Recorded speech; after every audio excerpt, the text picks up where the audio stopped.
ہمارا گھڑا ہوا فارسی داتا یہ اس جگہ پہ کیسے رکھا؟ اللہ بھی ظلمت سے نکالتا ہے، نور دیتا ہے، مصطفیٰ صلی اللہ علیہ وسلم بھی ظلمت سے نکالتے ہیں، نور دیتے ہیں۔ ان کے بقول یہ شرک ہوا اور ان کے بقول قرآن میں شرک آیا، معاذ اللہ، جبکہ ہمارے نزدیک یہ ایمان ہے۔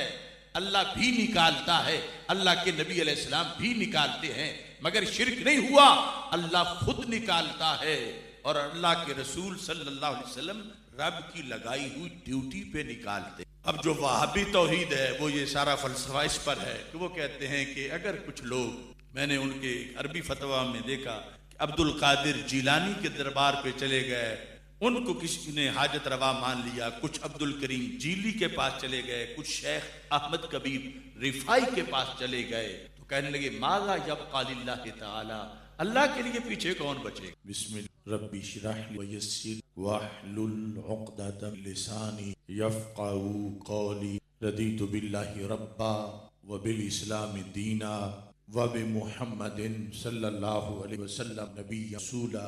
اللہ اکبر، اللہ اکبر، اللہ اکبر، لبیک لبیک لبیک یا رسول اللہ صلی اللہ علیہ وسلم۔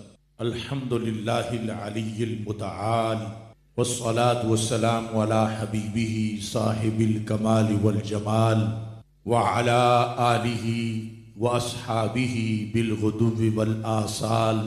اما بعد فاعوذ باللہ من الشیطان الرجیم، بسم اللہ الرحمن الرحیم، قل هو اللہ احد، صدق اللہ العظیم وصدق رسولہ النبی الکریم الامین۔ ان اللہ وملائکتہ یصلون علی النبی یا ایہا الذین آمنوا صلوا علیہ وسلموا تسلیما۔ الصلاۃ والسلام علیک یا سیدی یا رسول اللہ وعلی آلک واصحابک یا سیدی یا حبیب اللہ۔ مولاي صل وسلم دائما ابدا على حبيبك خير الخلق كلهم، منزه عن شريك في محاسنه فجوهر الحسن فيه غير منقسم، محمد تاج رسل الله قاطبة، محمد صادق الاقوال والكلم، محمد ذکرہ روح لانفسنا، محمد شکرہ فرد علی الامم۔ ربی صلی وسلم دائما ابدا علی حبیبک خیر الخلق کلہم۔ خدایا بحق بنی فاطمہ کہ بر قول ایماں کنی خاتمہ، اگر دعوتم رد کنی ور قبول، منو دستو دامان آل رسول صلی اللہ علیہ وسلم۔ توحید و رسالت کی خاطر، توحید و رسالت کی خاطر ہر باطل سے ٹکرائیں گے ہم، فکر مدینہ کا پرچم ہر چوٹی پہ لہرائیں گے۔ معبود فقط ہے ایک خدا، مسجود فقط ہے ایک خدا، ہم الا اللہ کی صداؤں سے سینوں کو پھر گرمائیں گے۔ کیوں شرک کے فتوے لگتے ہیں توحید کے ان متوالوں پر، ہم ان کج فکر خطیبوں کو راز توحید بتائیں گے۔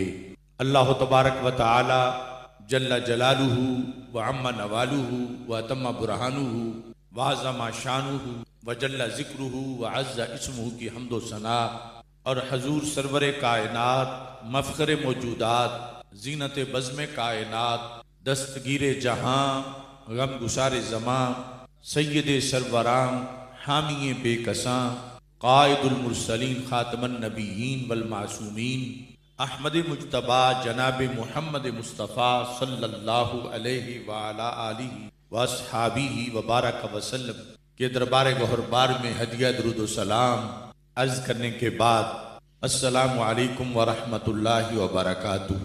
رب ذوالجلال کے فضل اور توفیق سے کراچی کی سرزمین پر اس وقت ہم عقیدہ توحید کانفرنس میں موجود ہیں۔ میری دعا ہے رب ذوالجلال تحریک صراط مستقیم کے کارکنان اور ان علماء کرام اور آپ احباب کی کاوشوں کو اپنے دربار میں قبول فرمائے۔ عقیدہ توحید سب سے بنیادی عقیدہ ہے، اس کا فہم اور ادراک نہایت ضروری ہے، چونکہ جو عمل کا ظلم ہے وہ امید کی جا سکتی ہے کہ بخشا جائے، مگر عقیدے کا جو ظلم ہے وہ بخشا نہیں جائے گا، اور جو عقیدے کے پیپر میں فیل ہو جائے گا اس کے کسی عمل کا کوئی فائدہ اسے نہیں پہنچے۔ کَسَرَابٍ بِقِیعَةٍ يَحْسَبُهُ الظَّمْآنُ مَاءً، وہ ایسے ہی ہے اس کی نمازیں، روزے، حج، زکاتیں، سماجی خدمت، کہ جیسے دوپہر کے وقت صحرا پر سورج کی کرنیں پڑیں تو سمندر لگتا ہے، اور حقیقت میں قطرہ بھی نہیں ہوتا۔ عقیدہ توحید کے لحاظ سے یہ امت پہلی امتوں سے ممتاز امت ہے اور فضل و شرف والی امت ہے۔ عقیدہ توحید پر اس نے جو پہرا دینا تھا رب ذوالجلال کو ازل سے معلوم تھا، تو رب ذوالجلال نے اس وقت نبوت کا دروازہ بند کیا کہ جب اللہ کے آخری نبی صلی اللہ علیہ وسلم سے عقیدہ توحید پڑھنے والی امت کے افراد جو اولین افراد تھے، امین بھی چوٹی کے تھے اور ذہین بھی چوٹی کے تھے اور پھر دلیر بھی چوٹی کے تھے، انہوں نے اس عقیدہ میں کسی طرح کی کوئی آمیزش نہیں ہونے دی، اور پھر اگلی نسل تک، تابعین تک اس کو پہنچایا، اور چلتے چلتے آج ہی نہیں قیامت تک بخاری شریف میں ہے لن یزال امر هذه الامه مستقیما۔ ہمارے آقا صلی اللہ علیہ وسلم فرماتے ہیں کہ میری امت کا امر ہمیشہ ہی مستقیم رہے گا، یعنی پہلوں کی طرح نہیں ہے کہ بستیوں کی بستیاں شرک میں ڈوب جائیں اور لوگ آیتیں بیچ دیں اور مخلوقات کو معبود بنا کے ان کو سجدے شروع کر دیں۔ فرمایا وہ پہلی امتیں تھیں جو میں نے درس توحید پڑھایا ہے، اس کے اثرات قیامت تک جائیں گے۔ اس بنیاد پر اللہ نے ازل سے ہی جو امت عقیدہ توحید کی حفاظت میں پہلے نمبر پر تھی اور سر فہرست تھی، انہیں ہی اللہ کے رسول حضرت محمد مصطفیٰ صلی اللہ علیہ وسلم کی غلامی کے لیے منتخب فرمایا ہے۔ ہمارا یہ دعویٰ ہے اور ہمارا یہ شرف ہے کہ امت مسلمہ امت توحید ہے، یہ امت شرک نہیں۔ اگر پہلی امتوں کی طرح یہ بھی معاذ اللہ امت شرک ہوتی تو یہ آخری نہ ہوتی، پھر آخری کوئی اور آتی جو اس کی کمزوریوں کو نہ دہراتی اور پھر قیامت تک عقیدہ توحید و رسالت اور دیگر عقائد کو لے کر چلتی۔ تو اس بنیاد پر رب ذوالجلال نے اسے آخری بنایا، اور اس سے بڑھ کر امتوں میں سے کوئی امت عقیدہ توحید و رسالت کی اتنی محافظ نہیں ہے جتنی محافظ یہ امت ہے۔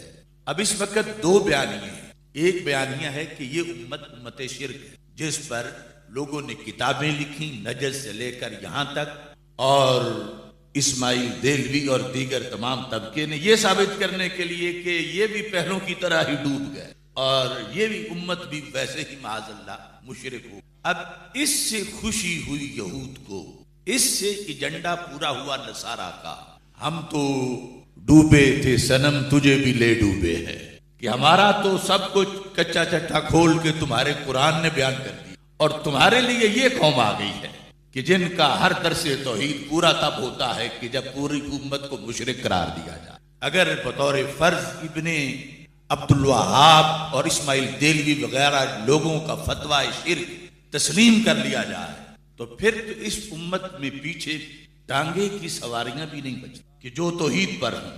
پھر وہ جنت کی 120 صفوں میں سے 80 صفیں کون سی امت پوری کرے؟ جو میرے آقا علیہ الصلوۃ والسلام نے فرمایا کہ کل جنت کی 120 صفیں ہیں، باقی سارے نبیوں کی امتیں مل کر 40 صفیں بھریں گی اور میری اکیلی امت 80 صف پر جائے۔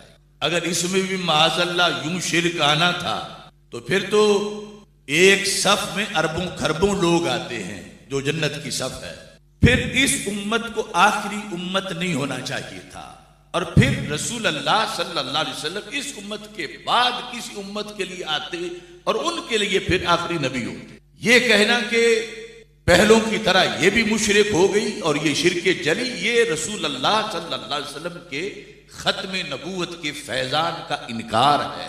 آپ نے تو وہ سبق پڑھایا کہ قیامت تک وحی بند ہونے کے باوجود میرے آقا علیہ السلام نے جب مکہ فتح کیا تو طبرانی میں ہے شیطان کی چیخیں نکل گئیں کہ اب شرک نہیں ہو سکے گا، یعنی ویسا شرک جیسے پہلے کر کے سب کا سب صفایا ہو جاتا تھا۔ شاذ و نادر کسی واقعے کی نفی نہیں۔ اور پھر قرآن اس امت کو نہ دیا جاتا، قرآن بعد میں آنے والی اس امت کو دیا جاتا جو توحید کی محافظ۔ جب اس امت نے 14 صدیوں میں قرآن کی زیر سے زبر نہیں ہونے دی تو ماننا پڑے گا جس نے قرآن کی حفاظت کر کے دکھائی ہے اس نے ایمان کی حفاظت بھی کر کے دکھائی ہے۔ ہمارا بیانیہ ہے اسلام کی عظمت کا بیانیہ، سرکار کی عظمت کا بیانیہ، ختم نبوت کی برکت کا بیانیہ، قرآن کے فیض کا بیانیہ۔ اور دوسرے لوگوں کا کیا ہے، خواہ وہ مدارس بنائیں، مساجد بنائیں، کتابیں لکھیں، ان کا یہ ہے کہ یہ ساری امت جو ہے اس کا کوئی کام نہیں، یہ سوائے اس کے کہ جس طرح پہلوں نے شرک کیا تھا ایسے انہوں نے بھی کیا، اور آخری کتاب بھی معاذ اللہ ان کو بچا نہ سکی، اور شہروں کے شہر سارے جو ہیں وہ شرک میں ڈوب گئے۔ یہ محض اپنے مالی فوائد کے لیے انجینئرڈ فتویٰ گھڑ کے اس امت پر تھوپا گیا، جس پر اللہ کا قرآن ہمارے پاس موجود ہے کہ یہ فتویٰ کل بھی غلط تھا، آج بھی غلط ہے۔ یہ امت جس کو امت مصطفیٰ صلی اللہ علیہ وسلم کہتے ہیں، یہ کل بھی امت توحید تھی، آج بھی امت توحید ہے۔ دیکھو آسان سی بات ہے، کتنا ظلم ہوا حماس پر، کتنا ظلم ہوا کشمیریوں پر۔ آخر جھگڑا کس چیز کا ہے؟ کشمیر میں مودی کو کیا ایک بھی بندہ ایسا ملا ہے کہ جس نے کہا ہو کہ چلو میں تیرے بت کو سجدہ کر دیتا ہوں، مجھ پر جو یہ اذیتیں ہیں ٹارچر سیل میں رکھا ہوا ہے؟ اتنے مظالم میں آج تک ایک بندہ بھی ایسا نہیں ملا کہ جو یہ کہے کہ میں بت کو سجدہ کرنے کے لیے تیار ہوں۔ آج بھی کائنات اس بات پر گواہ ہے، ادنا سا ادنا امتی، وہ نہ عالم ہو، نہ فاضل ہو، نہ کوئی بہت بڑا محدث اور سکالر ہو، نہ ولی ہو، سچا مسلمان ہو، اس کو اگر کوئی ناہنجار یہ کہے کہ میں تجھے سونے میں تول دیتا ہوں، تو غریب بندہ ہے، یہ لے اور تو چل میرے بت کو سجدہ کر دے، خدا کی قسم میرا یہ دعویٰ ہے اور میں 35 سال سے یہ اعلان کرتا آ رہا ہوں، ایک بندہ بھی ایسا نہیں ملے گا وہ کہے گا کہ میں یہ سونا تیرے منہ پہ مارتا ہوں مگر میں کسی بت کو سجدہ نہیں کروں گا۔ وہ بکنے والی امتیں اور تھیں جنہوں نے آیات بیچی، جنہوں نے شرک کیا اس انداز کے اندر۔ تو یہاں پر یہ جو امت توحید ہے اس کی سرداری پر حملہ کرنے کے لیے کچھ لوگوں کو غیروں نے خریدا کہ اگر دشمن کے روپ میں ہو تو پھر وہ فراڈ نہیں کر سکتا، اور اگر دوست کے روپ میں آ کر کرے تو پھر سب کچھ کر جاتا ہے۔ تو یہ غیروں کے ایجنٹ انہوں نے آ کر امت کے اندر سے منبر و محراب سے یہ آواز بلند کی کہ یہ امت تو پہلی امتوں کی طرح گئی گزری ہے۔ وہ حدیث شریف میں جو مسلم شریف کے اندر ہے اس میں حضور صلی اللہ علیہ وسلم نے بدعملی کے لحاظ سے جھنجھوڑا کہ تم پہلی امتوں کی طرح نہ بن جانا کہ جیسے وہ گو کے سوراخ میں داخل ہوئے اور تم بھی ایسے ہی ہو۔ وہ بدعملی کی مثال ہے اور انتہا بھی بدعملی کی ہے، اور عقیدہ توحید کا علم بردار ہونا یہ عقیدے کی بات ہے۔ تو اس امت میں پہلی امتوں جیسی معاذ اللہ بدعملی کا امکان ہے، اس کو بھی روکنا چاہیے، مگر یہ امت پہلی امتوں کی طرح شرک میں ڈوبنے والی نہیں، یہ کل بھی توحید پر تھی، آج بھی توحید پر ہے۔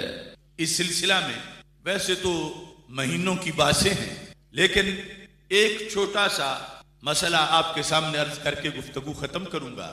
جو ہمارے مخالفین ہیں وہ ہمارے سادہ لوگوں کو دھوکہ دینے کے لیے یہ کہتے ہیں کہ تمہارے نزدیک اللہ تعالیٰ بھی مشکل کشا ہے، حاجت روا ہے، دستگیر ہے، داتا ہے، اور پھر یہ باتیں تم اپنے ولیوں میں بھی مانتے ہو اور یہ بھی کہتے کہ وہ اللہ نہیں ہے۔ تو جس وقت مددگار ہونا، مشکل کشا ہونا، حاجت روا ہونا، ان کے بقول اللہ ہونا ہے، یعنی یہ معیار الوہیت ہے، یہ الہ ہونے کا ترجمہ ہے، یہ اللہ ہونے کا مفہوم ہے۔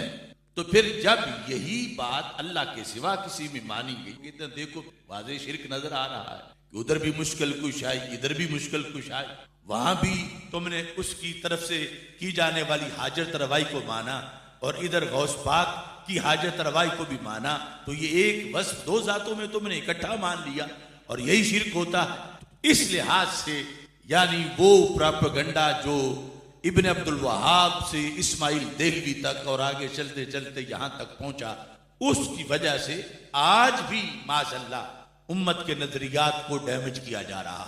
تو یہ بات سمجھنا ضروری ہے کہ اللہ ہونا کیا ہوتا ہے، کہ وہ کیا چیز ہے جو معیار خدا بندی ہے، کیا چیز ہے جو معیار الوہیت ہے، جو صرف اللہ میں ہے، اللہ تعالیٰ کے سوا کسی میں نہیں، خواہ کوئی غوث ہو، خواہ کوئی قطب ہو، خواہ کوئی ولی ہو، خواہ کوئی نبی ہو، کسی میں ایک سیکنڈ بھی نہیں مانی جا سکتی۔ وہ کیا چیز ہے؟ اس بنیاد پر جس وقت یہ اچھی طرح ذہن میں ہو تو پھر عوام کو بھی بچایا جا سکتا ہے اور خواص کو بھی بچایا جا سکتا ہے۔ ان کا دعویٰ ہے اللہ ہونا مددگار ہونا ہے، اللہ ہونا مشکل کشا ہونا ہے، اللہ ہونا حاجت روا ہونا ہے، جبکہ ہمارا دعویٰ یہ ہے کہ یہ اللہ کی شانوں میں سے، کروڑوں شانوں میں سے چند شانیں یہ بھی ہیں، لیکن یہ معیار الوہیت نہیں ہے، یہ معیار توحید نہیں۔ جو معیار توحید ہے وہ عطائی نہیں ہوتا۔ معیار توحید تاریخ میں کبھی ایک سیکنڈ کے لیے بھی اللہ کے سوا کسی کو نہیں دیا۔ مددگار ہونا، مشکل کشا ہونا، حاجت روا ہونا، اگر یہ اللہ ہونا ہے تو پھر بتایا جائے بدر کے میدان میں فرشتے کیا کرنے؟ وہ مددگار تھے مگر اللہ بالیقین اللہ نہیں تھے۔ مددگار ہونا، اللہ ہونا، اس میں بڑا فرق ہے۔ تو اللہ ہونا کیا ہے؟ اللہ ہونا دو چیزوں کا نام ہے، واجب الوجود ہونا اور مستحق عبادت ہونا۔ یہ قرآن ہاتھ میں پکڑ کر میں کہہ رہا ہوں، دار ارقم سے لے کر آج تک ہمارا یہ عقیدہ رہا ہے کہ صرف اللہ ہی واجب الوجود ہے اور صرف اللہ ہی مستحق عبادت ہے۔ جہاں تک مدد کا تعلق ہے تو رب کی اذن کے بغیر پتہ بھی نہیں ہلا سکتا، لیکن اللہ چاہے، اس کی مرضی ہے کہ خود مدد کرے، مرضی ہے کسی بندے سے مدد کروا دے، اسے کوئی روک نہیں سکتا کہ تم نے خود ہی کرنی ہے۔ لا یسأل عما یفعل، کسی کی اتھارٹی نہیں کہ اسے کہے فرشتوں کو مت بھیجنا، خود مدد کر، اس کی اپنی مرضی ہے جیسے کرے۔ عبادت صرف اسی کی ہے اور وہی واجب الوجود ہے۔ جہاں تک دیگر بہت سی اوصاف ہیں وہ اس کی بھی ہیں اور وہ چاہے تو اپنے بندوں کو بھی عطا فرما دیتا ہے۔ واجب الوجود ہونا علماء جانتے ہیں، ایک وقت تھا ہم نہیں تھے، اب ہم ہیں، پھر ہم نہیں ہوں گے۔ خواہ جتنے سالوں بعد، جتنی گھڑیوں بعد ہم پہ عدم آ جائے، موت آ جائے، زوال آ جائے، اللہ سب کو لمبی زندگی دے، لیکن پھر بھی وہ وقت تو آنا ہی ہے۔ تو ہم ممکنات ہیں، پہلے بھی نہیں تھے، پھر بھی نہیں ہوں۔ یہ وہ طبقہ ہے کہ ترازو کے دو پلڑے ہوں، ایک طرف عدم ہو، دوسری طرف کبھی عدم والا پلڑا بھاری ہوتا ہے، کبھی وجود والا پلڑا بھاری ہوتا ہے، ان کو ممکنات کہا جاتا۔ تو ساری کائنات ممکنات ہے۔ ایک وقت تھا یہ سب کچھ نہیں تھا، ایک وقت ہوگا سب کچھ نہیں ہوگا۔ ایک ہوتا ہے ممتنع، اس کا عدم لازم ہے، اس کو وجود مل ہی نہیں سکتا، جس طرح کے شریک باری تعالیٰ، کہ اللہ کا کوئی شریک ہو، کوئی معاذ اللہ دوسرا اللہ بھی ہو تو یہ ہو ہی نہیں سکتا، ایسا کسی کو، ایسے کو وجود مل ہی نہیں سکتا۔ اور تیسری پاور وہ ہے واجب الوجود، کہ جو ہمیشہ سے ہے ہمیشہ رہے گا، وہاں عدم آ ہی نہیں سکتا، نہ ماضی میں نہ مستقبل میں، وہ ازلی ہے، وہ ابدی ہے، وہ دائمی ہے، اور اس ہستی کو رب ذوالجلال کہا جاتا ہے۔ اب مختصر یہ ہے کہ شرک کیسے بنے گا؟ کہ خدا نخواستہ اگر کوئی بندہ اللہ کے سوا کسی کو واجب الوجود مان لے، اگرچہ مستحق عبادت نہ بھی مانے، تو وہ مشرک ہو جائے گا۔ کیونکہ اس نے اللہ کے سوا کسی کو واجب الوجود مانا ہے اور یہ معیار خدا بندی ہے، لہذا وہ بندہ مشرک ہو۔ اور اگر کوئی بندہ رب ذوالجلال کے سوا کسی کو واجب الوجود تو نہیں مانتا لیکن مستحق کے عبادت مان لیتا ہے تو پھر بھی مشرک ہوگا، کیونکہ عبادت صرف اللہ کی ہے۔ اور اگر وہ اللہ تعالیٰ کے سوا معاذ اللہ کسی کو واجب الوجود بھی مان لیتا ہے، مستحق عبادت بھی مان لیتا ہے تو ڈبل مشرک ہوگا۔ تو یہ ہے معیار خدا بندی، یہ بدلتا نہیں، یہ عطائی نہیں ہوتا، یہ مجازی نہیں ہوتا۔ اور باقی دستگیر ہونا، داتا ہونا، مشکل کشا ہونا، حاجت روا ہونا، یہ رب کی شان ہے۔ چاہتا ہے تو خود مدد کرتا ہے، چاہتا ہے تو کسی کو اپنی مدد کا مظہر بھی بنا دیتا ہے۔ اب آپ توجہ کریں تو تھوڑا سا یہ فرق بنیادی سمجھا جائے گا، جس پر دوسروں نے کروڑوں پردے ڈالے ہوں اور یہ زور لگا رہے ہیں کہ مدد کرنا ہی اللہ ہونا ہے اور مشکل کشا ہونا ہی اللہ ہونا ہے۔ آپ جانتے ہیں کہ کلمہ توحید لا الہ الا اللہ، سارے پڑھو لا الہ، اس میں کسی دور میں بھی، دور میں مراد ہے کسی نبی یا رسول صلی اللہ علیہ وسلم کے کلمے میں، ان کی شریعت میں، کیونکہ دوسرا حصہ تو رسالت کا ہے، توحید والے حصے میں لفظ اللہ کی جگہ اللہ کے دوسرے ناموں میں سے کبھی کوئی نام نہیں رکھا۔ حالانکہ اللہ رحیم بھی ہے، کریم بھی ہے، ستار بھی ہے، غفار بھی ہے، قدیر بھی ہے، خبیر بھی ہے، نصیر بھی ہے، مگر کبھی بھی یہ کلمہ نہیں ہوا لا الہ الا الرحیم، کہ کوئی الہ نہیں مگر رحیم، کوئی الہ نہیں مگر کریم، کوئی الہ نہیں مگر علیم، کوئی الہ نہیں مگر خبیر۔ یہ کسی بھی شریعت میں نہیں ہوا۔ جب بھی کلمہ توحید پڑھایا گیا تو لا الہ الا اللہ۔ آخر وہ جو دیگر نام ہیں وہ بھی تو اللہ کے ہی بتائے ہوئے اور وہ اللہ ہی کے ہیں، وہ قرآن میں ہیں، تورات زبور انجیل میں ہیں، اور ان سے جب اللہ کی شان بیان کرے تو شان بیان ہوتی ہے، مگر ان سے توحید بیان نہیں ہوتی۔ اگر ان سے توحید بیان ہوتی تو کسی امت کا کلمہ ہوتا لا الہ الا اللہ، کس کا ہوتا لا الہ الا الغفار، حالانکہ وہ ستار بھی ہے، یقیناً غفار بھی ہے، مگر معیار الوہیت کے لیے لفظ اللہ ہی ہر دور میں توحید کے لیے بیان کیا گیا، اور اسی سے ہی حق باطل میں پتہ چلا، فرق آیا۔ کیوں؟ اگر لفظ اللہ کی جگہ لفظ رحیم ہوتا مثال کے پر کلمے کبھی، تو پھر کیا ہونا تھا؟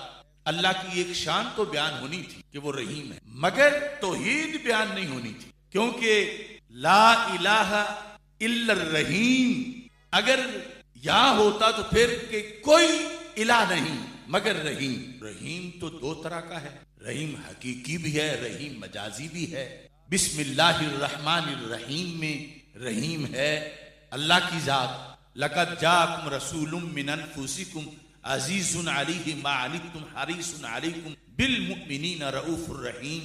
تو یہاں رحیم ہے اللہ کے رسول علیہ السلام کی ذات، تو یہاں پر توحید ثابت نہ ہوئی، چونکہ مطلب یہ ہے کہ صرف اسی پر وہ لفظ بولا جائے، اس کے سوا کسی پر مجازن بھی نہ بولا جائے، ایک سیکنڈ کے لیے مستعار بھی نہ لیا جائے۔